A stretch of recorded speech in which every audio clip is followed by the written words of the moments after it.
Okay, welcome to our April 18th study session. Before we jump into the first item, which is our audit committee report, I just wanted to note that the city manager has asked us to try to hold all our questions to the end of presentations. And I know I'm probably the worst offender about not doing that, so I will try to do that. But I did also want to take a minute to say that I have had the feeling on a few occasions that counselors weren't asking maybe all the questions they had. And I do want you to feel free to ask all the questions you have at the end. Some I've sat in many different mixes of counselors. There's always some counselors who don't ask much and some counselors who ask a lot, and there's nothing wrong either way. Just because other counselors aren't asking questions doesn't mean you should suppress your own questions. And I guess that's my number one message is, if you've got a question, ask your question and don't be shy about it. But hold it till the end. Okay, so with that, I will introduce our finance director, Toby LaFrance, and Assistant Finance Director, Michael Osborne, to talk about our audit.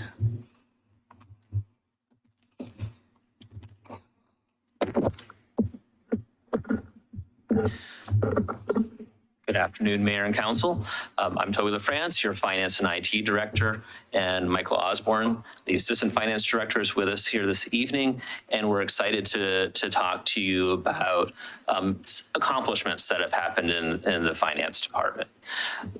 Before you this evening, we're going to be talking about our annual comprehensive financial report, or ACFR, also our People's Annual Financial Report, the PAFR. And we're going to give a summary of the goings on within the Finance Department, and towards the end, we'll be discussing a couple of action items for Council that will be on consent agendas. So the ACFR and the PAFR, these are major accomplishments of the Finance Department, along with the budget, are the most important documents that the city produces in terms of our financial documents. The annual comprehensive financial report is the city's financial report of record. It is published after a rigorous audit process that we work with and in concert with the city's auditors, Aldrich, and it takes place over the course of months. So we're talking about a report that is for the finances that ended on June 30th, 2022. We're now towards the end of April 23. Typically, these reports take at least 6 months to pull together due to a number of factors, including having some new staff in their positions.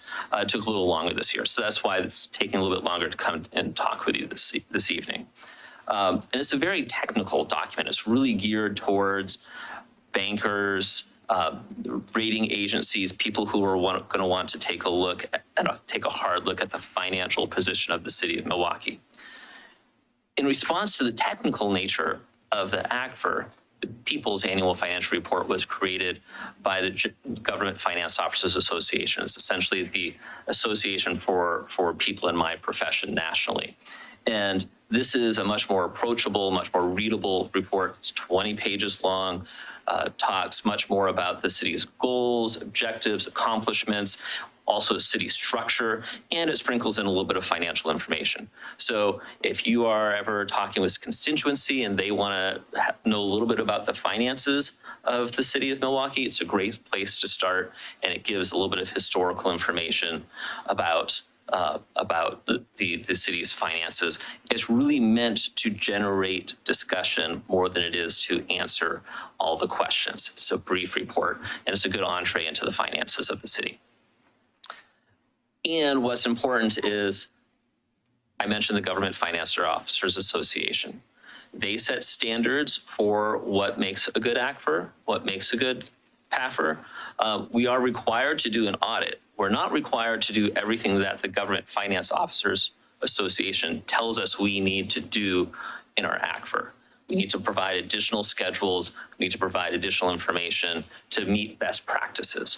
And I'm happy to say that both of these documents, as well as the city's budget document, have been receiving GFOA's award for excellence in publication in our financial documents. We're one of 8 governments within the state of Oregon that receive the award for all 3 documents. They refer to it as their Triple Crown.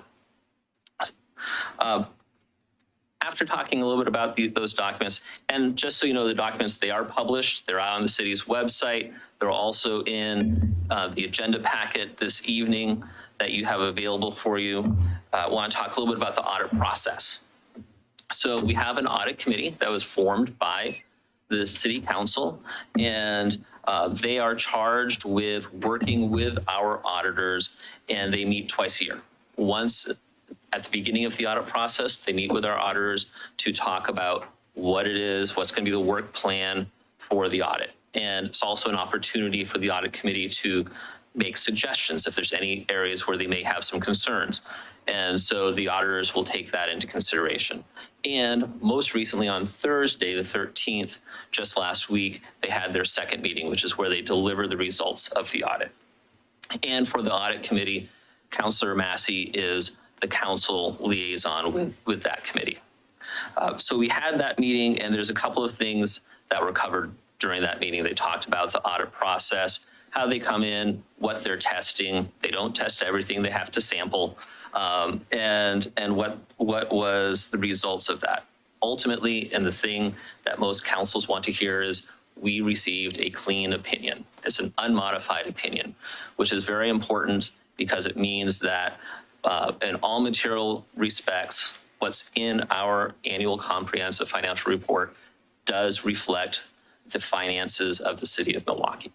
This is something that's important for rating agencies. You want to make sure you get that clean opinion. It's what helps us maintain our strong bond rating that we have in our community, which helps us save money when we go out to borrow funds. They did note one deficiency, and that deficiency had to do with essentially putting together the ACFR. So the length of time it took to do that, and it's something that we plan to fix. So one of the things that is before you this evening for consent agenda is we've put together a plan to address the deficiency that they noted. In short, we will be updating the document that we use. So we have some templates for that document. We're going to be updating those templates. Additionally, we're going to be updating the spreadsheets that we use. These are schedules that have been put together by prior staff working with our prior audit firm. And so we did the best we could using those templates to try and pull together this year's audit. It took a little bit more in terms of an iteration working with these auditors to get everything to fit the schedules, the formats that they want to see. It was a good audit. It was a thorough audit. We just wanted to make sure that your ACFR is something you need to get right. So, and we did. It just took a little bit longer. So we are going to be creating our own templates, creating our own files, and we're also going to bring in some additional software. There's some new auditing requirements related to leases and related to leasing software. So this will be some new software that will allow us to do a good job of that. And then finally, we're all going to have another year under our belts. And so I think that's probably the biggest thing that will happen, that will make sure that next year when we're in front of you, there isn't this deficiency that we're talking about. So the action that we are going to be looking for you in the next couple of meetings is on consent agenda. We have that action plan that's before you this evening. It's important that we get that in front of you. You get a chance to consider it, ultimately approve it, and that's something that we have to file with the Secretary of State within 30 days of filing our audit. So by getting into the meeting this evening, that will allow us to accomplish that time frame. Additionally, at the audit committee discussed the audit committee's bylaws, and they had an opportunity to look at them. There was one small change that had to do with a date time frame that we were able to make that one small change. Otherwise, they didn't have any comments about those bylaws, and those will be on consent agenda on May 2nd.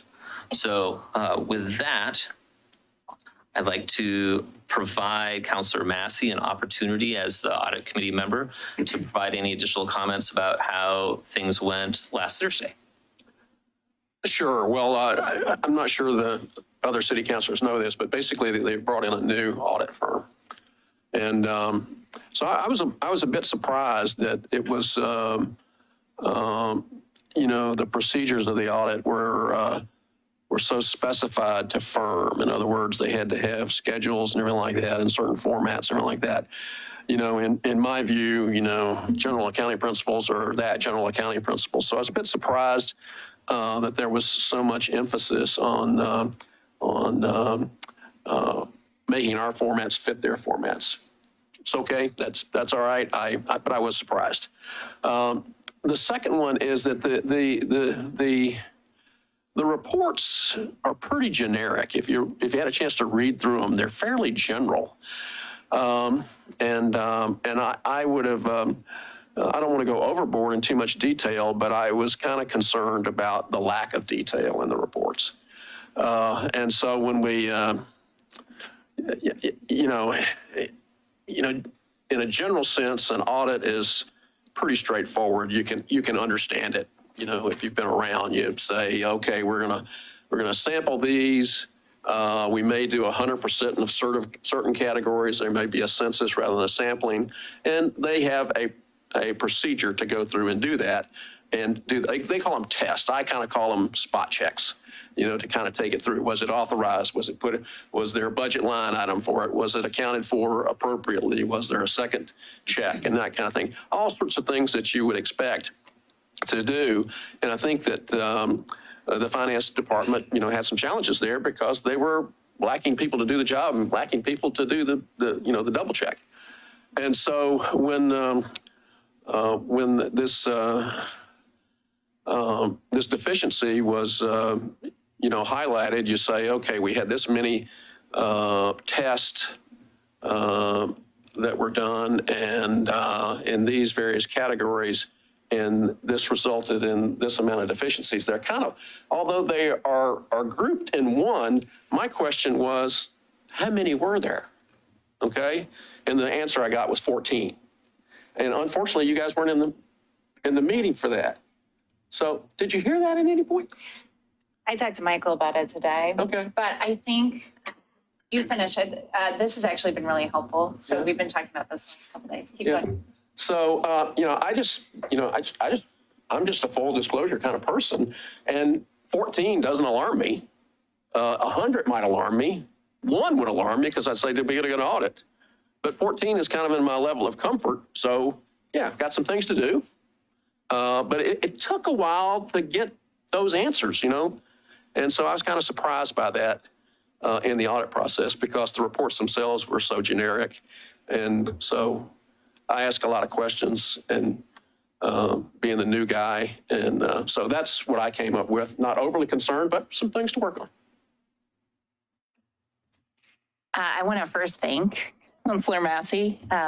These are some of the best questions we've actually had in that room, and I really appreciate it. And he and I had a great conversation afterwards.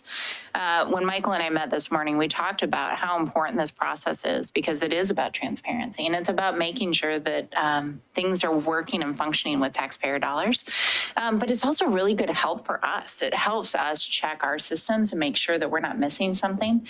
And we all get into routines, and this is a really cool way just to double check. Are our routines becoming predictable in a not helpful way? Is somebody abusing that system? So like Councilor Massey, I'm not worried about 14.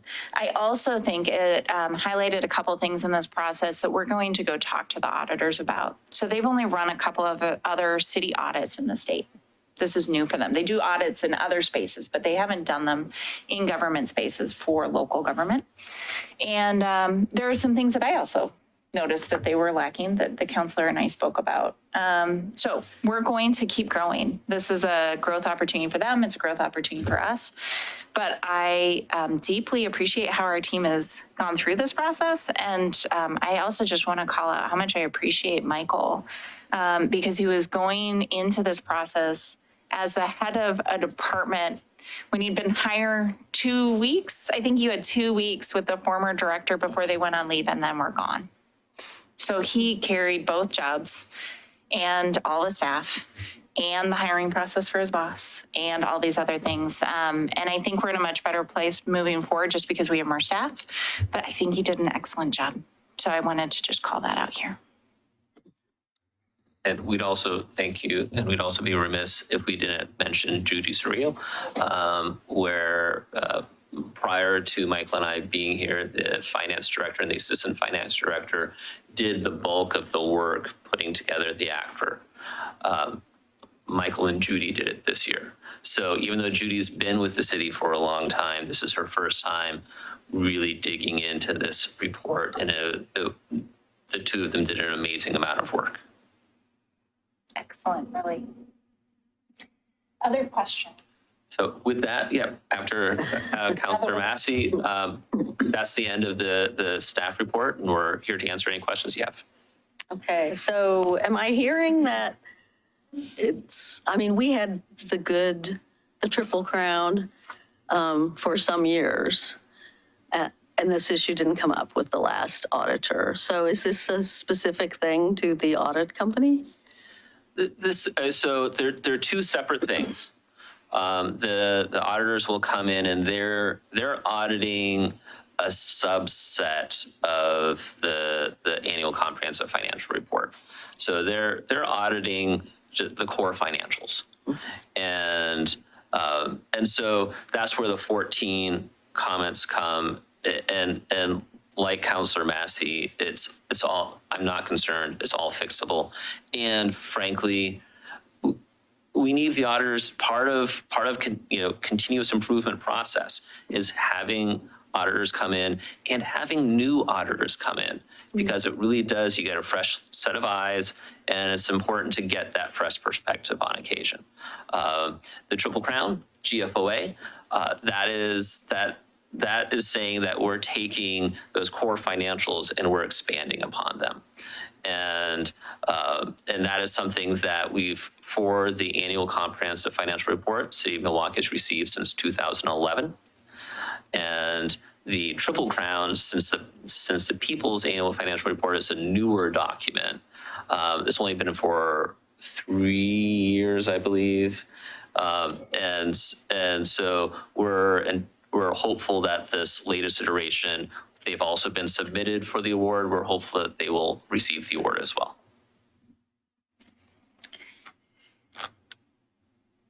Other people have questions? Yeah, the big piece that they found was just honestly staff turnover and learning our systems. That was the finding. See, it wasn't at all clear to me from the thing in our consent agenda. It just kind of went over my head. I was like, I don't really understand what this deficiency is. The biggest piece is that it took us longer. Yeah. It took us longer than we would normally want it to, because we had to create new papers. We had to create new systems to get them the information, and the dialogue back and forth took longer. Mm-hmm. Our hope is to get these done by the end of the year. So by December 31st, we would have this in. And I think we went until March. Yeah. It was the end of March. That is what went wrong. It just took longer, and it took longer because our team needed more time to learn the new auditing firm, learn the new papers, get the best practices around those papers, and also hire a new director, get everybody stabilized, figure out who can do which pieces of this. And Michael was carrying a lot. So we put the general stability of the team first, and that just pushed us back. Okay. I would agree. The typical goal is end of December. It's not uncommon to have to file an extension into January. So it's my hope that somewhere in that time frame next year is when we're able to issue. So are we audited every year or just on the end of the biennial budget? Audit is still annual. It's still annual, okay. Other questions? Not a question. I just wanted to give you my appreciation. Thank you for all your work and for staying here. It's really, I mean, like Councillor Massey, 14 is not, it's not something to worry about, especially, given all of the variables that you were working on. So just know that you are so appreciated, and thank you for all of your hard work on this. Thank you. Well, if nobody else had questions, I did have some questions about the bylaws, actually. Namely, well, two. One question and one sort of, I guess they're both questions. First is the time limits, the term limits and time limits. 2 terms, 2 years each. Like our committees are kind of all over the map in terms of some are 2, some are 3, some are 4.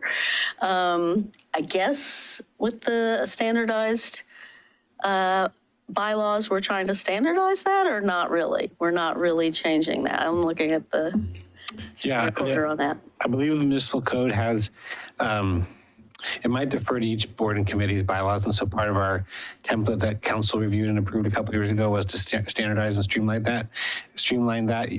For the most part, it is 3 2-year terms is the number. But there are planning commissions 2 4-year terms, and budget committee might be a little different because of state law and things like that. But generally, it's 3 2-year terms is the standard. Well, so I was a little worried that you might find 2 2-year terms too little. There was especially for the CPA, finding a CPA is not always easy. And there was a guy who had a CPA practice here in town named Troy Richline, who was on it for, I think, 8 or 10 years as the CPA until he moved to Lake Oswego. So I guess I just wanted you to think about that and whether the 2 2-year terms is too little and you want a 3rd 2-year term or. And Troy was amazing. Pardon? He was amazing. Yeah. And we did struggle to find the kind of oversight we needed for the team. So I would agree with that. So if it is the pleasure of council, we could come in at consent with modified either longer terms or more terms for your consideration on May 2nd. Any objections to that? Any concerns about that? No. Okay. My second question was just there is a section C2, which seems to me it was written for the Planning Commission and the DLC, and it's about site visits. I don't imagine that the audit committee conducts site visits. So I wonder if that should be stricken. Do you know which article? C2. C2 article number. Oh, well, I thought C2 was the article. That's what I wrote down. I guess maybe I wrote it down wrong. Let me look.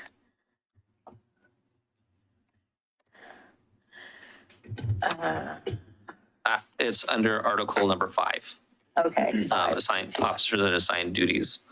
And so, I think the site visits are very much part of the boilerplate and would apply if there was ever a reason for an audit committee to come and do a site visit.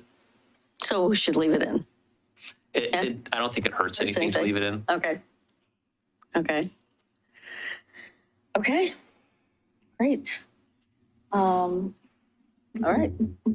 If no other questions, well, thank you guys for your great work. And do you have PAFRs there? No. So usually they hand out PAFRs to us. Okay. Or put them in our mailbox or something. We are to save on printing costs. Yeah. We do have a very limited number that we do hold on to for the finance staff and the public. We also have, it is posted online. We're always able to print more. And and we'd be happy to provide you with copies, and we could print some more that we could then reserve for the public. And be happy to bring them up to you when we're done concluding with our presentation here. And actually, Michael and I spoke today, we're going to change one of the tabs on the front page of the budget, on the finance page, so it's easier to get to the ACFR or PAFR. We're also going to make it so we're going to flip the budget committee button with the budget link, because it's hard to find the budget too. So we're going to do both of those. Okay. I mean, I do think it wouldn't be a bad idea, since people are new, to actually get a hard copy of the PAFR, because I thought, I mean, it's a very lovely publication, and there's some cool graphics in there about, showing how the dollar is split and all of those things. So, I mean, if you can, I think it'd be good to leave council. I mean, it doesn't have to be today, but leave them in our boxes or whatever. Yeah. We'll do that. Great. Okay. Thank you. Thank you. All right. Thanks, Toby. Thanks, Michael. Thank you. Yeah. Thank you.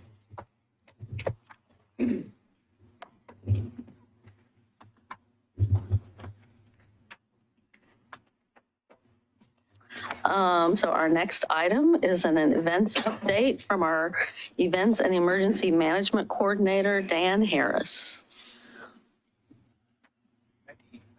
Sure, I'm not going to be driving. And Scott, you've got the, look at that. Wow, he's on it. Good afternoon, Mayor Beatty, Council. Thank you all for having me here again. My name is Dan Harris. I am the Events and Emergency Management Coordinator for the City of Milwaukie. My contact information there on the screen indicates that the best way to reach me is at events@milwaukieoregon.gov. So for anybody who is watching now or who sees this later, events@milwaukieoregon.gov. The long and the short of it is that we are going into 2023 without a budget for Carefree Sunday.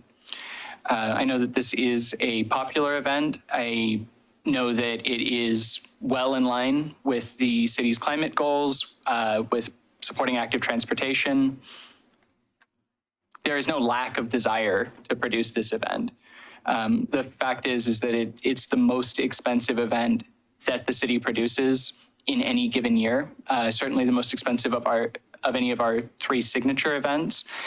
And with the inflationary pressures that we're all experiencing, with the lack of grant funding that has largely dried up in the wake of the pandemic, with traditional sponsor organizations shifting their priorities and finding that they have just less philanthropic money available, we were able to raise and I want to be very clear here, this is largely due to the work of Suzanne Couteau, our department's administrative specialist, who did a tremendous amount of work on seeking out sponsors.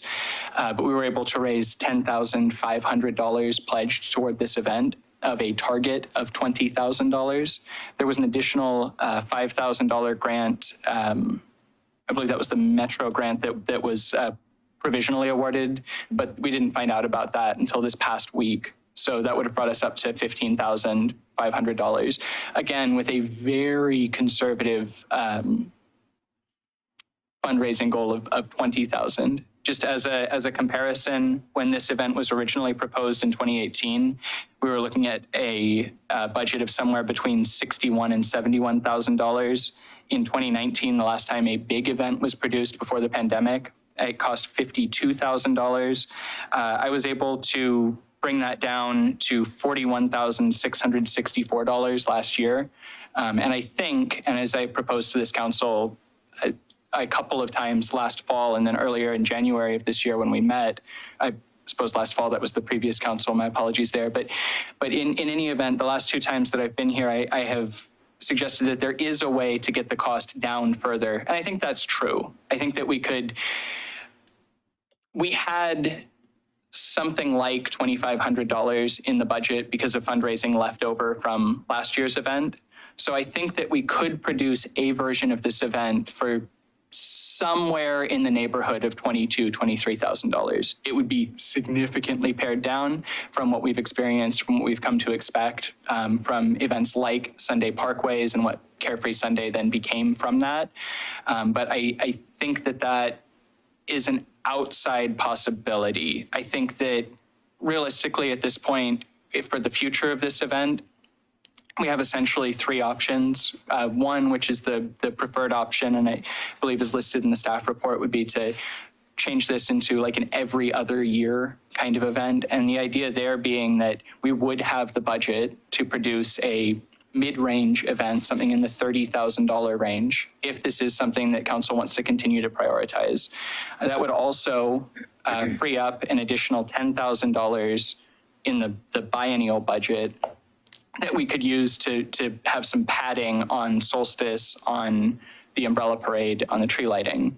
So if we do move to an every other year event, there's no, I think that's probably the best that we can do with the existing budget. Another option would be for us to stay with an annual event. But when we're talking about an annual budget of $20,000, which is the current budget for this event, I don't know how long we're going to be able to continue to fund Carefree Sunday, the umbrella parade and tree lighting, and solstice at the current levels. So I think if we do look at an annual event, then it becomes a discussion of where does that money come from and what are we sacrificing? A third option would be to say, all right, well, we do want to have some kind of an event throughout the year. We do want to have something other than these winter events. We already have this $20,000 annually or $40,000 in the biennium budgeted. What are we going to do with that? And if council directs us to do that, then I will go and come back with proposals as to other event ideas or other ways that we could use that money. I will say one complicating factor is that because we've moved Carefree Sunday up to May, right now, we've created a situation where there would be 3 occasions of the event in this biennium. So we had August of last year, there would have been May this year, there would have been May next year. So the next time that this is actually a point of discussion at all would be the second half of next year, or if we're continuing to look at Carefree Sunday and continuing to keep Carefree Sunday outside of those summer months, then realistically, we're looking at like spring of 2025. That's where we're at. And I recognize that that's not news that anybody wants to hear on this panel. It's not news that I want to deliver. But that is where we're at. The sponsorship money that this event was built to rely on, was budgeted to rely on, simply is not there in the ways that it was before the pandemic. And I think that it probably will be again in the future, but when that time is, I don't know. We're starting to see grants come back online, but we're not there. And that's the end of your presentation? Yes, ma'am. I thought maybe you were going to give us an update on other events too, on in particular on Pride and Juneteenth, since they're the Sure. So year is coming. Pride and Juneteenth, I'm still waiting to hear from the community organizers on those. As soon as we have a permit application, we'll be processing it and working with them. One piece of just unequivocally good events news is that a group of downtown businesses, and I will emphasize not the DMVA, but a group of downtown businesses have come together and are organizing a return of First Friday. So June 2nd of this year, First Friday will be back in effect on Main Street from 5 p.m. to 8 p.m. So again, for anybody who is watching this, and of course, everyone in the room, June 2nd, come on out. We are in the process of reviewing the permit right now. I anticipate it being approved either later this week or else early next week. We're talking about parking plans and what exactly that's going to look like. This is going to be more of a traditional First Friday event. So I know that there was a period of time where there were food trucks and different vendors being brought into the parking lot across the street from City Hall. The plan, as I understand it currently, is for that to remain a parking lot for this event, for the purposes of this event, and to have parking stalls, which may or may not be whole sides of Main Street shut down for parking from 4:30 to 8:30 on the days of the event. And that'll all be appropriately signed well in advance. Nobody's trying to get anybody towed. But the point is, there will be entertainment, there will be vendors, the businesses will be having specials. So First Friday is coming back June 2nd, and that will be running from June 2nd through the first Friday in October of this year. In that similar vein, we've got the Sunday Farmers Market coming back in just a few weeks at the beginning of May. So there is a lot to look forward to. I would say other events going on in and around the city. I have received permits already for the Ardenwald summer concerts. So those are going to be coming back every Thursday in August in Ardenwald Park. On July 8th, the North Clackamas Parks and Recreation District is going to be hosting a fairly large concert in Milwaukie Bay Park. So that's pretty excited about that, to be honest. I think that's going to be a good time. And then I am confident that we will continue to see more events surface. Oh, Porch Fest as well. Porch Fest is returning. That's, again, not quite a city event. That's sort of a quasi-city event, mostly put on by the Milwaukie Arts Committee. But Porch Fest is coming back in July. More information about that at milwaukieoregon.gov. I don't have those specific dates off the top of my head. My apologies there. Oh, I do. It's the 14th, 21st, and 28th of July. There you have The it. last 3 Fridays of July. And the concert on June 8th, or July 8th in Milwaukie Bay Park will be accompanied by the return of the duck races over Yeah, there we Hello go. Dam. So, If I can, Yeah. I can speak a little to Juneteenth. Please. So we have the permit ready to turn in. We're looking at this year continuing with the games for kids, face painting. We're reaching out to the Arts Committee to see if they'll do the same thing they did last year, providing free food. And this year, it's really hard to get vendors competing with Portland's Juneteenth. And so we're just really thinking about just making it a celebration, where people can come out, we'll have entertainment, free food, and mostly stuff for kids. So that's really where we are, unless folks know of Black-owned vendors who aren't busy on that day. But like I said, it's really hard to compete with what they're doing in Northeast Portland. So that's where we are with that, Juneteenth. And we have had a confirmation that we will be receiving a permit for Pride. We just haven't heard any of the details yet. And it will be at Water Tower Park again. It's a really good spot to have it, so.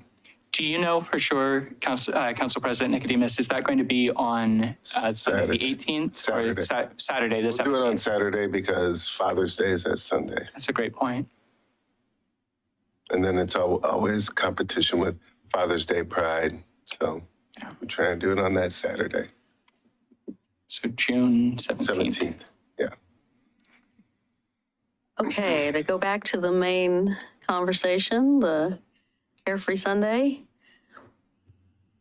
Thoughts, comments? I mean, I will say, I was involved in bringing the Sunday Parkways here. And of course, it's disappointing. I don't think the every other year is the most disappointing part of it. I think every other year could work. I think the May date and the idea of a one street kind of event, to me, are both more problematic than the whether we do it every year or every other year. I have been looking at the maps, and you can do a loop. I mean, I know the big headache for the city, and one of the big costs, because you have to hire flaggers, is crossing like King Road and Harrison. you can do a loop that is north of King Road and Harrison that uses the spring water and stays in Ardenwald and Llewellyn. You can do a loop that's south of King Road and Harrison that uses Monroe and Linwood and, you know, comes back up through Home Avenue or something. And Washington, which I guess will be part of our future Greenway. So, I mean, I think, to me, those are the bigger issues than whether we do it every year or not. It's just, yeah. I think the May date is, you know, who knows? Some years it'll be beautiful, and some years it'll be pouring. And, you know, that's been my concern with the event. I also would say we had a committee that, I mean, I feel like, you know, the city has taken it on, and maybe there's a way to have more people help share the volunteering and the planning. We did have a committee the first year we did it with Portland. We had about, I don't know, 8, 10 people who were pretty solid volunteers in meetings and in, you know, and in engaging in design and all of that. So I just want to throw that out there too. Dan, I have sort of a comment, question. I'm not sure what it is. You know, I understand what's going on, and I appreciate your coming up with solutions, but I asked myself the question, like, well, what changes when we go to every 2 years? I mean, does someone who wants to give us funds, do they bank it? I mean, how do they view it as being good for them being every 2 years? I just assume we go to organizations and say, we'd like a donation, and it's either in their annual budget or not. I'm not sure that they think on a 2-year basis. I'm not sure you're going to get any different results. Well, Councilor Massey, I don't think that we would get any different results for fundraising. Yeah. I think that it is fundamentally a mistake at this point for us to rely on fundraising as a significant source of funding for any of these events.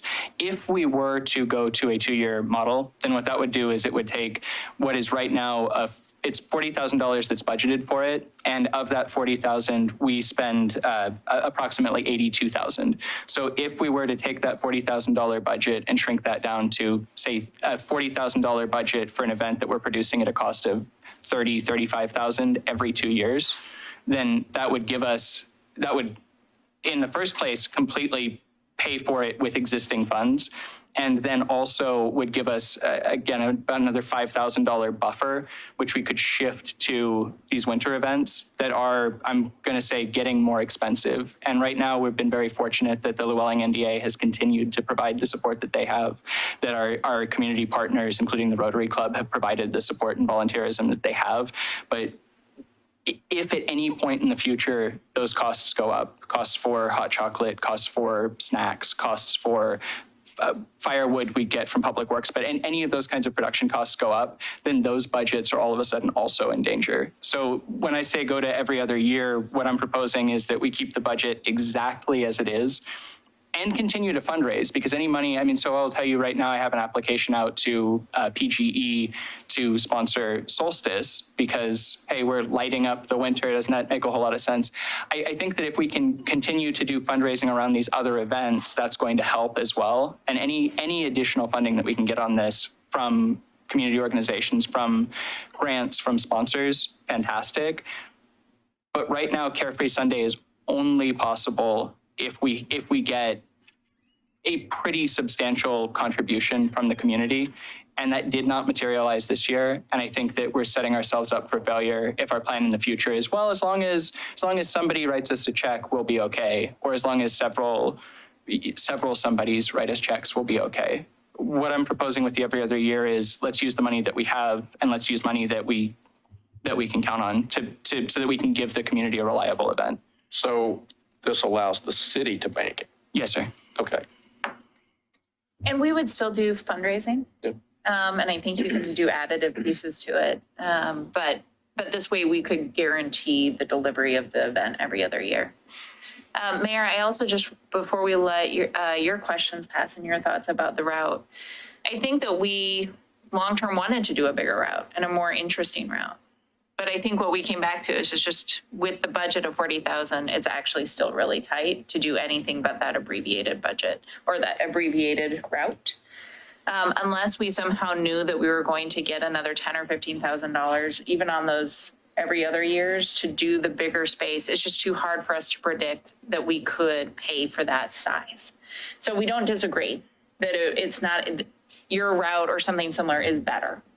Well, that perspective. but We there's just a want to make scaled cash. down route that's not as long as what we did last year, for example. That, like I said, stays north of King Road and north of Harrison, so we don't pay for flaggers there and have to have our police and what do you call them, cadets and all of that. But it's still a loop and not just a one line Out and back. out and back. I have a question, sorry. Oh, please. Would it be possible to have like multiple options based on funding? So like if funding comes in, we can go to option B. I think it depends on when we got the funding, Yeah, right? yeah, like, But- so we always just bet on what we have funding for. And if funding comes in, then we can pull out the file of, Fancy. yeah. Right. Or the gallon Ziploc bag that I kept all my stuff. Well, and I think that that's a great point. I mean, so right now, right now it would be too late in the year to be adjusting the route, but in the future, as we have a more regular fundraising cycle, and if we know that we're looking at every other year, which it will not help the fundraising directly, but will help for planning purposes, then I don't think it's at all unreasonable to say, let's look at a loop option and let's look at a shorter option, at a more conservative option. I think a loop option is great. Mayor Beatty, to your point, it is primarily the cost of flaggers that makes that prohibitive, or at least it makes that less appealing. I think that depending on funding, it's not unreasonable to have a larger loop, and particularly, as you say, if we can avoid some of those busier roads, some of those collectors, then I think I don't think that a loop. I don't know that there's anybody in this room who's opposed to a loop on principle. It's just a question of logistically what can we do. I think logistically it's doable, and particularly to your point, if we avoid those major thoroughfares. So you're asking us for two things, three things?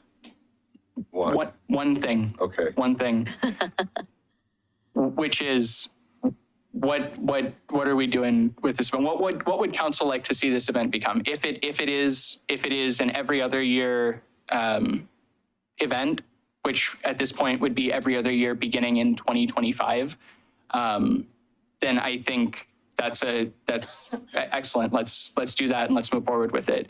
If it is annual, that's a bigger conversation. If it is, we're going to scrap Carefree altogether and let's figure out what we're going to do with this sudden not that sudden again, 2025, but this $40,000 windfall, then that's another conversation. But I'm sort of asking for direction down one of these three paths. I'd rather do something than nothing. To do the every other year? Yeah. Every other year is fine until like we get a major cash windfall. Is that where other people are? I would like to see the event continue. I know a lot of people who enjoy it and who look forward to it every year. And I know that a lot of work goes into making it happen. So I think if the best option ahead of us for the immediate future is to go every other year, then we should do that. But, I don't know that would preclude us from seeking golden eggs and treasure chests and Absolutely. ends of rainbows.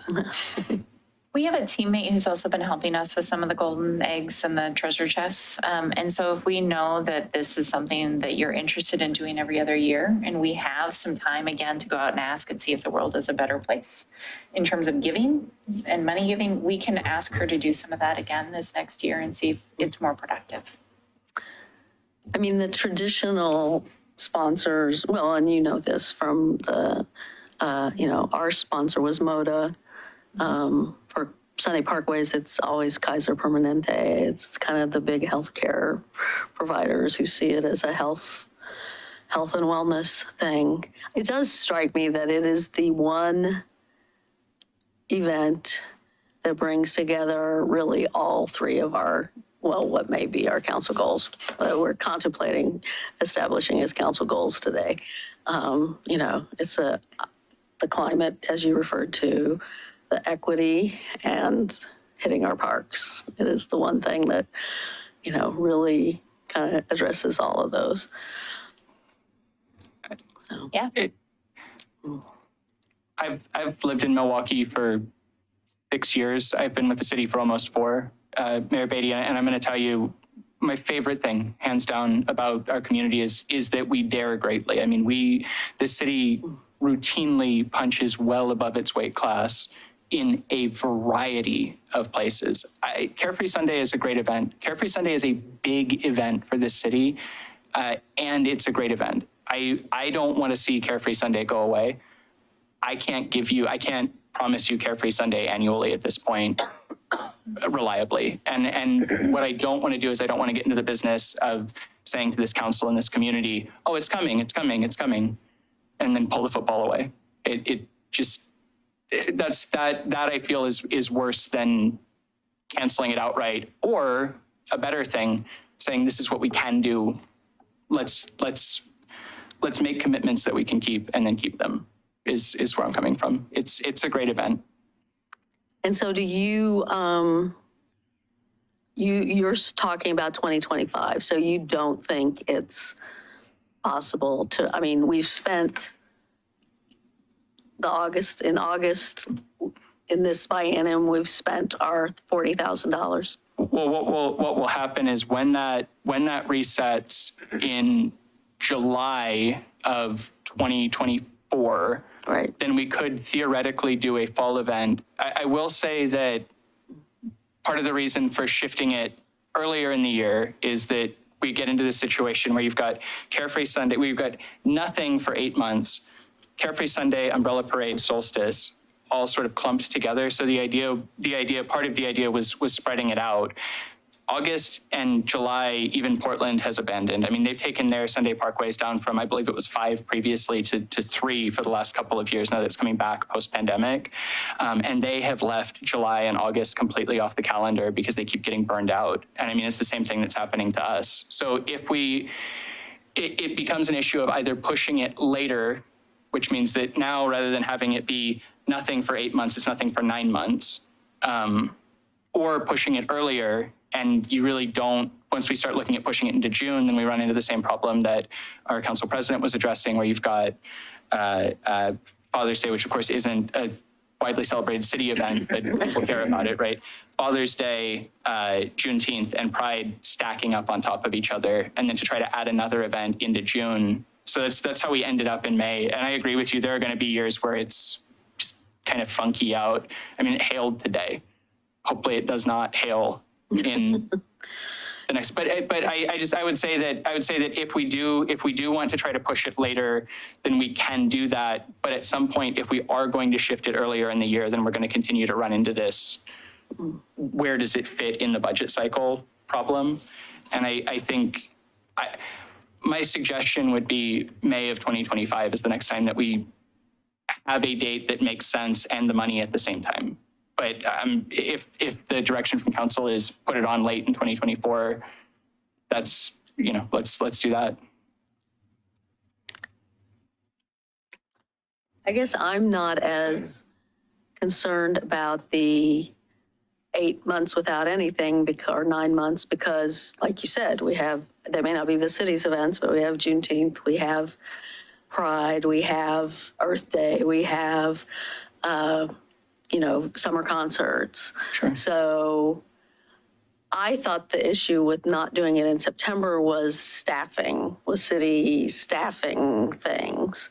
When we had that conversation with the last council, that was the impression I left with, was that the reason you were recommending May instead of September was because it was too much for staff to do the 2 December events. It was too close to the 2 December events.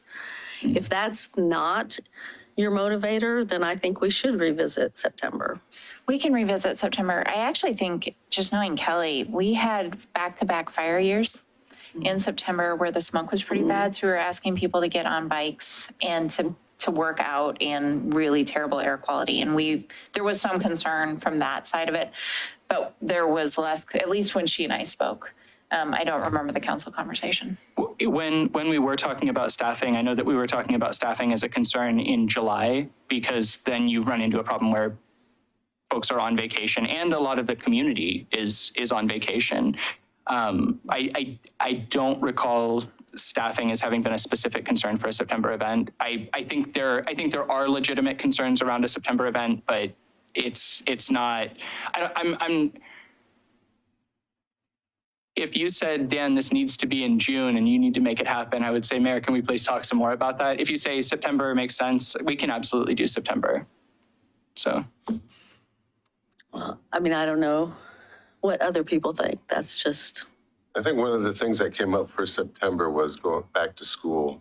If I remember correctly, that's what we talked about.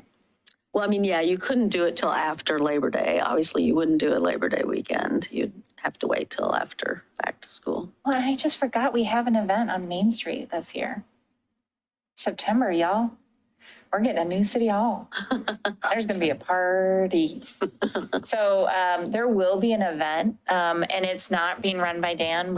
Scott's actually helping start planning this. We're trying to figure out what it looks like. Joseph will be involved, and the events team has offered to help us, which is good because otherwise it'll be bad. But so we will have something else too, and maybe we test September. Let's see how it goes. Let's see what people's response is to being out and about in September, and then we can come back to you and talk to you some more about it. Can it include a children's bike parade?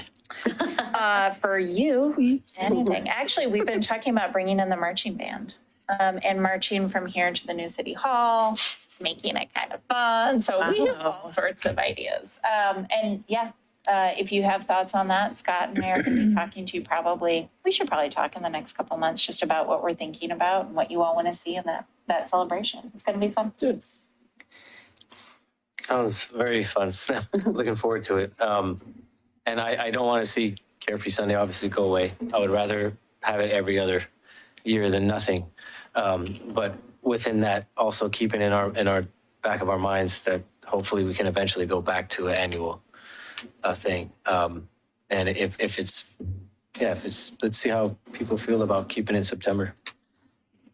And it won't be annual. I just want to make sure that's really clear. Like, there's no way that I have money to pull from another department at this point to pay for it.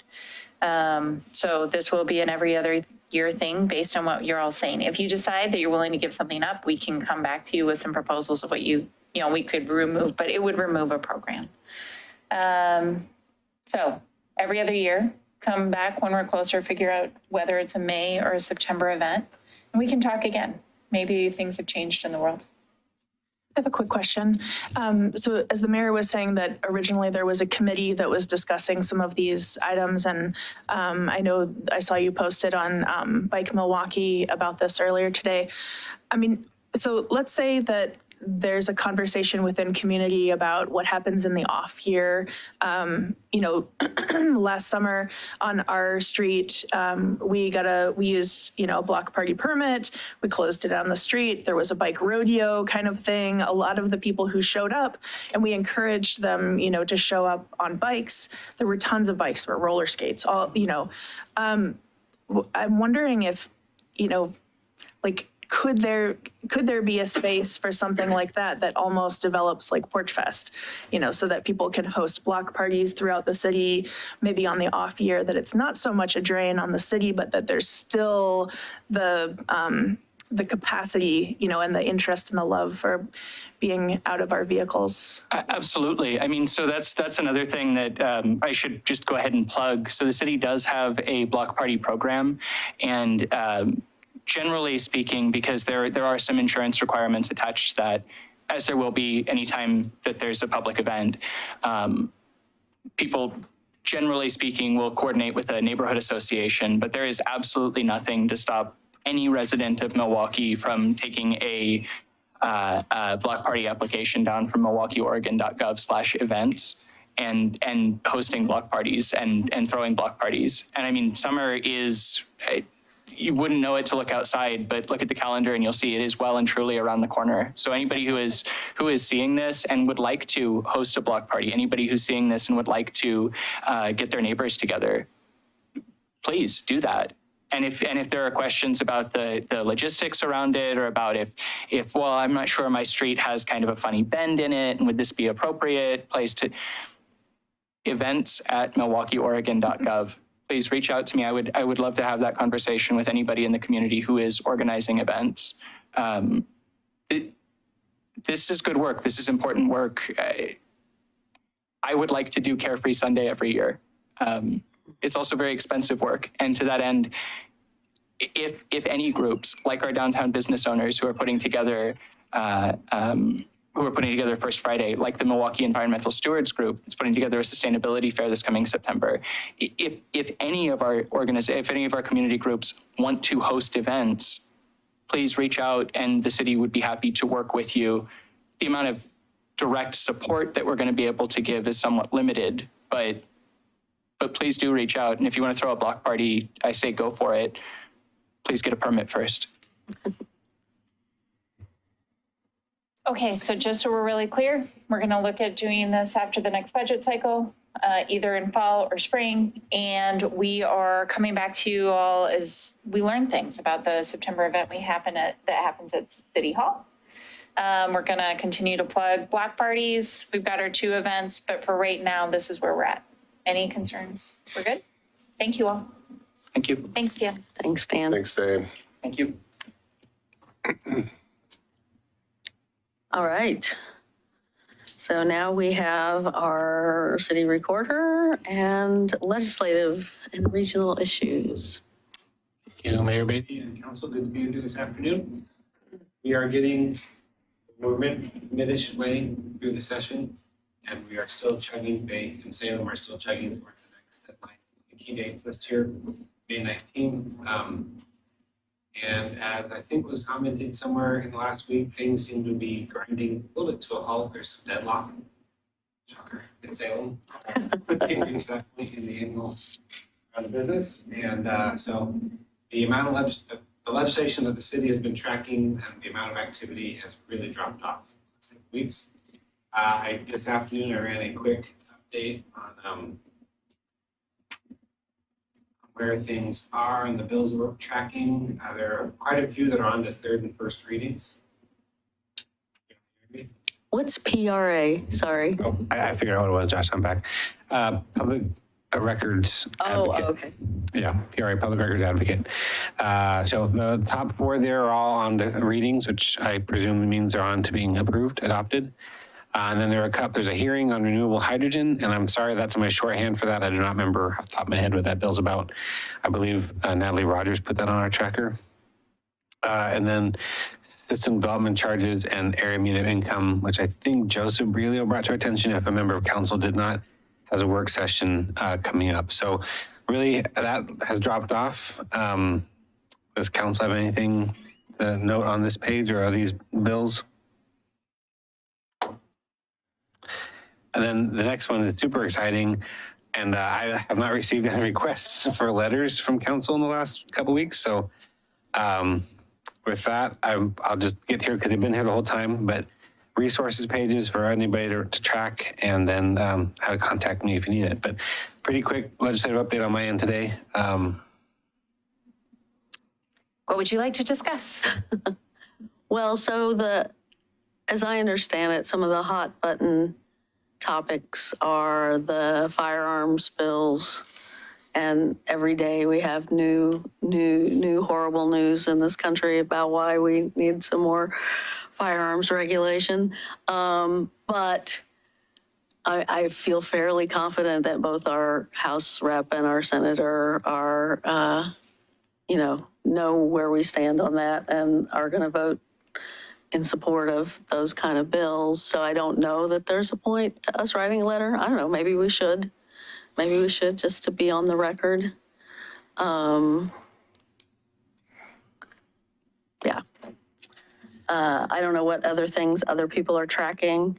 I'm actually writing a letter to the editor on one of the housing bills, 3414, potentially with a couple of other mayors. But it's hard to know what's going on now because the OLIS isn't getting updated very much on most of the bills. Scott shows us this schedule that says if they haven't had a hearing by this date, they're kind of dead. But in fact, there's all these kind of end runs around really being dead. So if they get referred to Ways and Means, if they get referred to the speaker or somebody, I don't know. There's various ways they're kind of kept alive. And so there are some bills being kept alive, but not showing any progress. So whatever's going on with them, not showing any meetings scheduled. So whatever's going on with them is going on behind the scenes. That'll pick up when the revenue forecast happens though, right? Will it? Yeah. That's been my experience, that once we have an idea of what the revenue forecast is, then things will start to move through Ways and Means a little bit faster. I did hear, somewhat to my surprise, that apparently there's, we did the cities, the Oregon Mayors Association did the ask for $40 per citizen for direct funding to the cities on houselessness, and I thought it was probably a dead letter, but apparently not. Apparently there's some movement to do that. Whether it'll end up being at that rate or a lower rate, I don't know, but apparently it is not dead.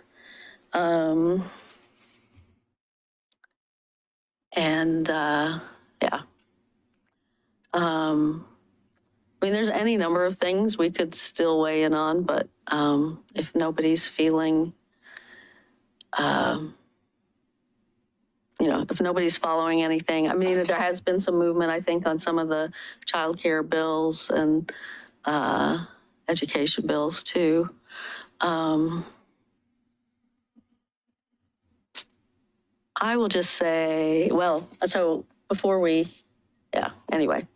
Does anybody have any other bills they're following or they feel like we need to weigh in on or? Well, to go to your point about a letter around gun regulations, I don't know how the rest of council feels about this. There was a walkout at Milwaukie High School on the 5th, and it was amazing.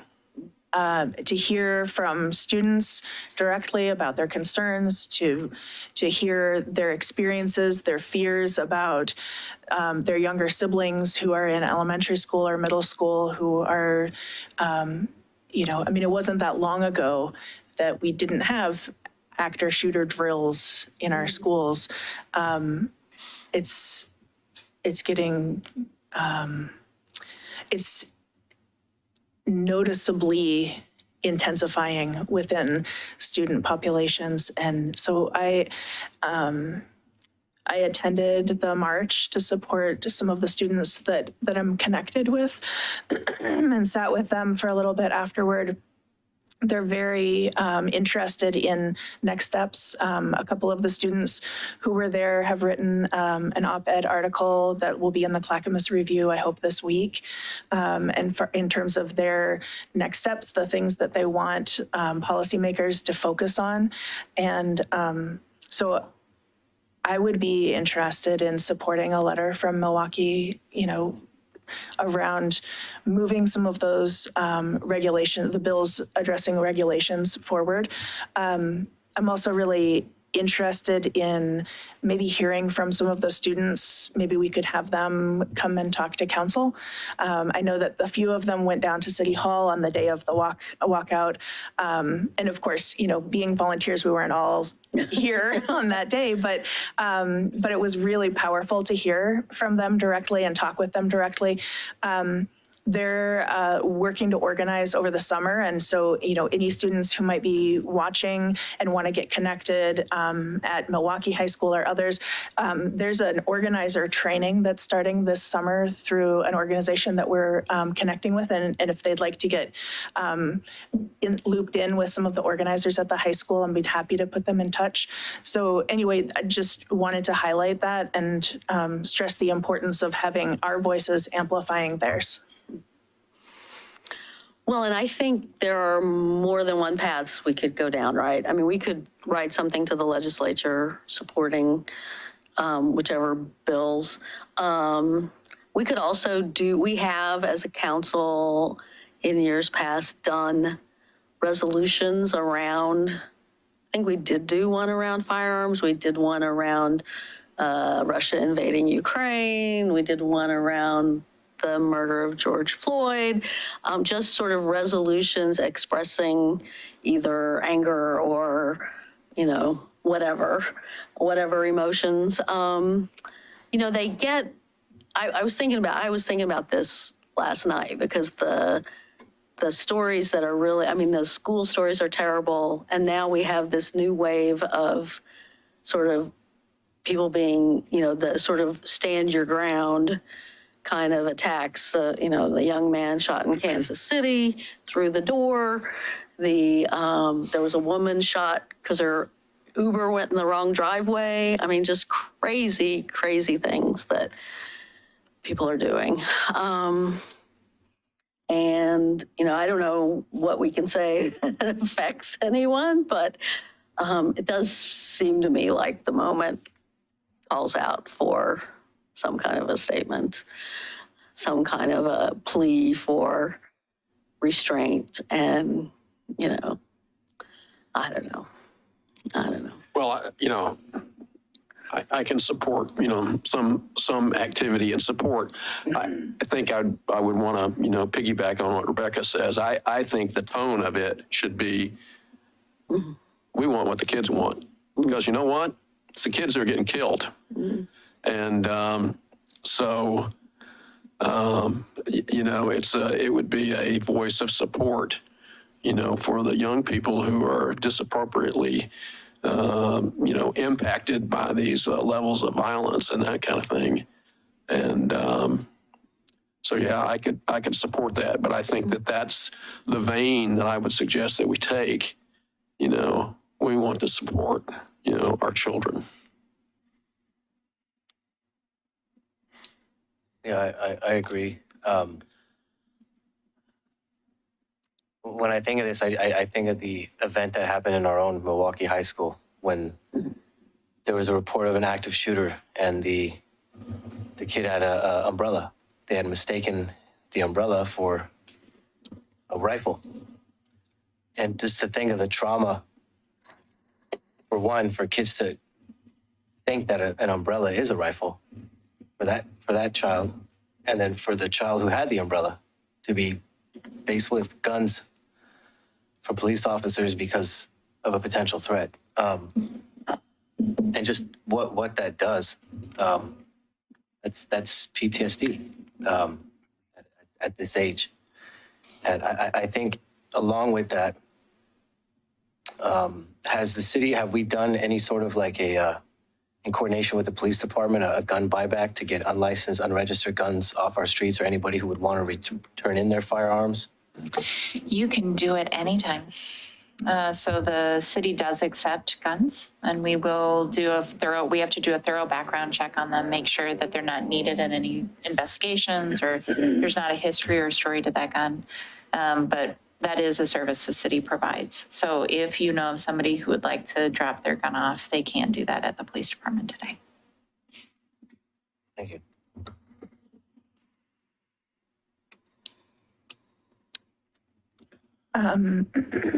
So there is legislation that we could support. I think that there's also conversation about tabling that legislation until the end of the session so that, Other things we move. don't have to have stall tactics like reading every piece of legislation verbatim on the floor. So if we were to write a letter, then what I would propose is that we focus in on our intent to support that the legislative package and urge our lawmakers across the state not to give in to compromise as we get close to the end of the legislative session. And I would also mention, if there is interest in putting an event together, some kind of buyback or something like that, Clackamas County has gun lock boxes, trigger locks, pistol vaults, things like that they're giving away for free right now as part of, Really? yes. That was going to be part of my committee report later. But I had my first meeting of the Public Health Advisory Board, and I have flyers from that group in, I think, 5 or 6 different languages. So if we can share that throughout our networks, I think that would be really great. All you have to do is just sign up and pick them up in Oregon City. Wow, that's awesome.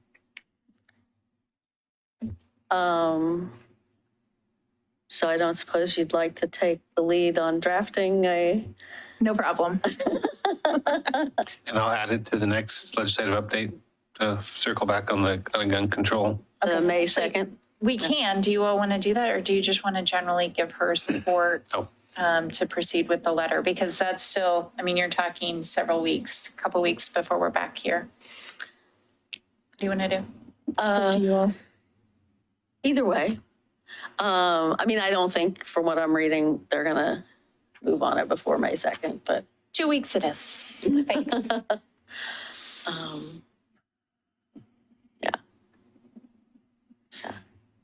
Yeah, this is nuanced enough. I'd be happy to run a draft past folks.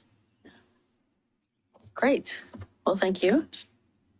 I just want to call out one thing. I just want folks to remember that gun violence disproportionately affects communities of color, not just kids in schools. So as you draft this letter, I'd like you to keep that in mind, because it affects Black kids the most. So it's just important that we call that out. Thank you. Yep.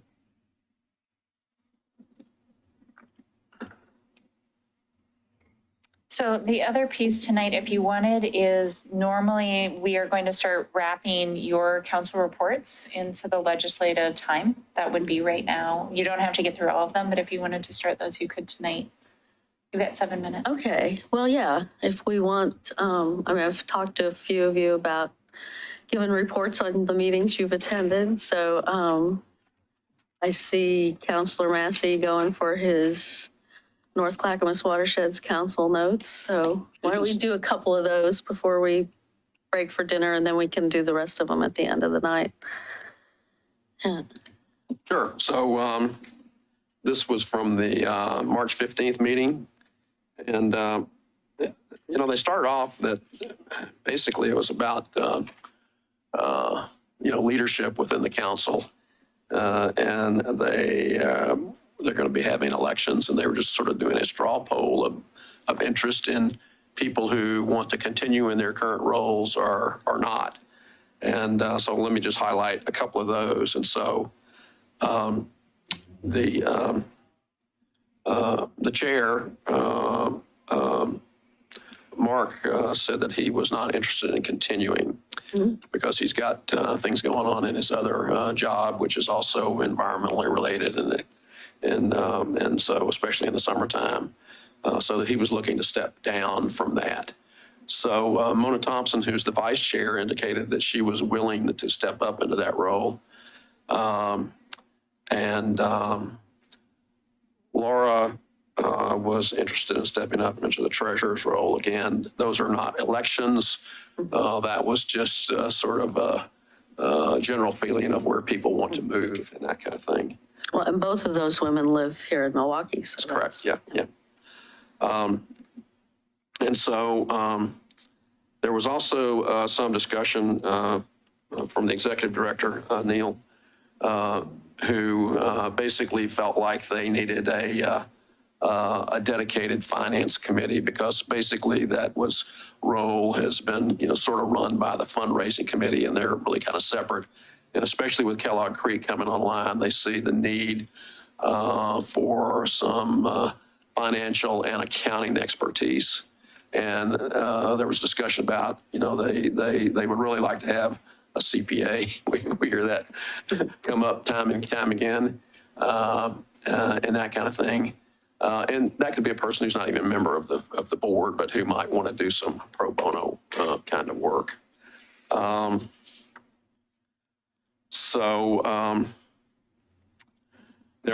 of their major fundraisers is their plant sale that's run with what's the name of that? Sparrowhawk. Sparrowhawk, yeah. And so that reservation has closed down on the 26th of March. The plants are to be picked up on May 6th. Here's a hint. They may have some other plants available, even, not reserved plants. And so they have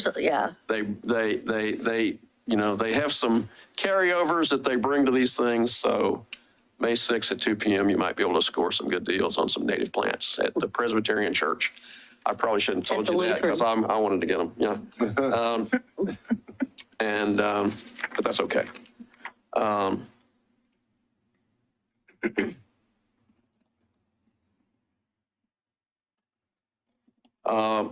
There was some discussion about they needed to expand the contract with Interflu for sediment testing plan and that kind of thing. And so there was a vote to, increase that by a portion of around $64,000.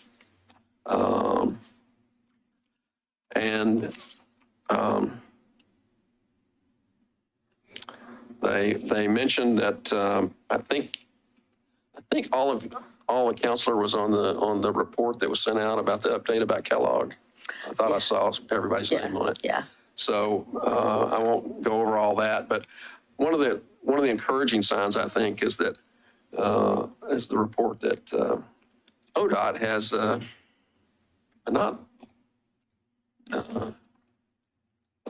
minor group of people working on Kellogg. And I heard the number 4 people, and they're probably not working full time, but there are 4 people with various sets of expertise who are working on Kellogg, which is encouraging. Yeah. Of course, they mentioned the duck races, I'm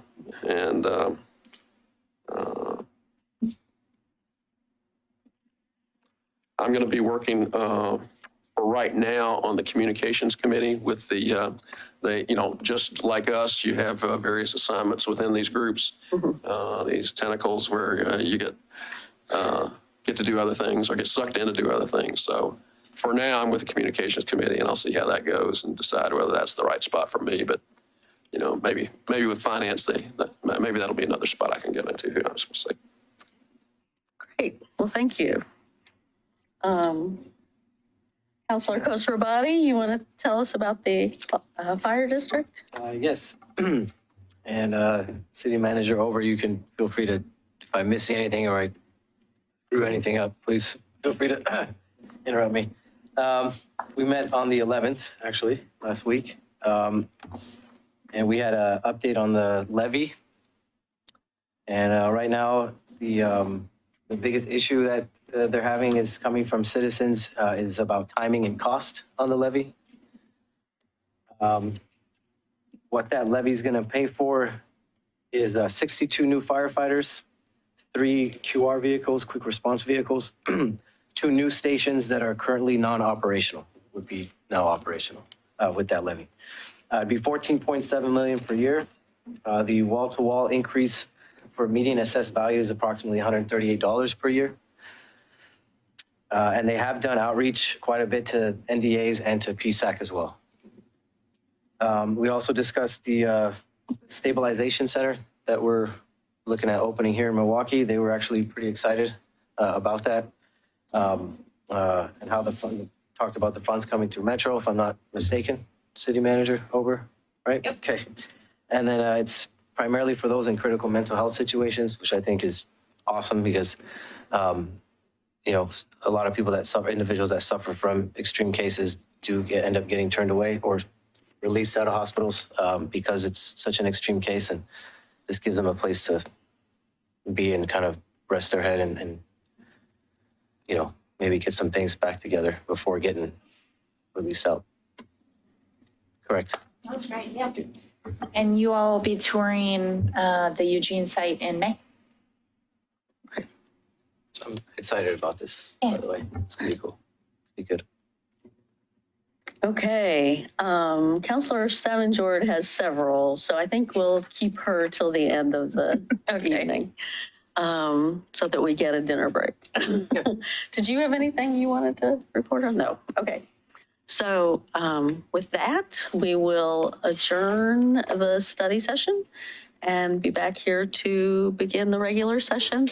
The work session, and be back here to begin the regular session at 6 o'clock.